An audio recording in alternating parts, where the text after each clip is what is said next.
ఎవరైతే వ్యాపారాలు చేస్తున్నారో బ్యాంకులో లోన్ తీసుకొచ్చుకున్నాడు కానీ వాళ్ళు ఓన్గా డబ్బులు పెట్టుకొని కానీ చాలా వరకు నష్టపోయారు. ఎవరైతే ఫస్ట్ ఫ్లోర్లో ఉండే అందరిని చూశాను, కొన్ని ప్రాంతాల్లో మెట్ట ప్రాంతాల్లో ఉంటే తప్ప పల్లపు ప్రాంతాల్లో ఉండేవాళ్ళు మాత్రం 7 అడుగులు 8 అడుగులు 9 అడుగులు నీళ్ళు వచ్చాయి. షాపులు కొన్ని పూర్తిగా పోయినాయి, కొన్ని ఆఫ్ పోయినాయి.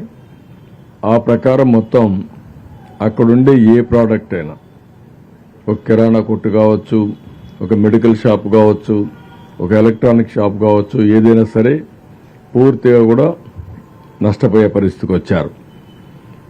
వాళ్ళందరినీ ఇప్పుడు రివైవ్ చేయాలి. బ్యాంకుల్లో డబ్బులు తీసుకొని ఉంటే ఏ విధంగా వాళ్ళు రివైవ్ చేస్తాం? అటు గవర్నమెంట్ ఆఫ్ ఇండియా అంటే మామూలుగా బ్యాంక్స్, ఇటు స్టేట్ గవర్నమెంట్ ఏవైనా వాళ్ళ కన్సెషన్ రేట్ ఆఫ్ ఇంట్రెస్ట్ ఇస్తామా? ప్రిన్సిపల్ అమౌంట్లో కూడా కొంత ఏమైనా తగ్గించగలుగుతామా? దాంట్లో ఉండే ఇన్స్టాల్మెంట్స్ కూడా పెంచగలుగుతామా? ఇవన్నీ కూడా వర్కౌట్ చేస్తున్నాం.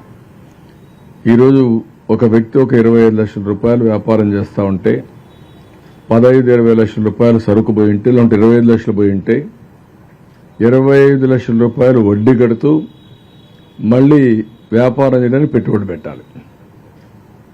అది అబ్నార్మల్ భారం అవుతుంది. ఈ కెనాట్ సస్టైన్, సర్వైవ్ కూడా కాలేడు. అలాంటి వాళ్ళకు రివైవల్ ప్యాకేజ్ ఏమి ఇవ్వగలుగుతాం అనే ఎక్సర్సైజ్ చేస్తున్నాం. ఇది కొంచెం డిఫికల్ట్ ఎక్సర్సైజ్. దాన్ని ఏ విధంగా చేయాలని ఆలోచించి ముందుకెళ్తాం.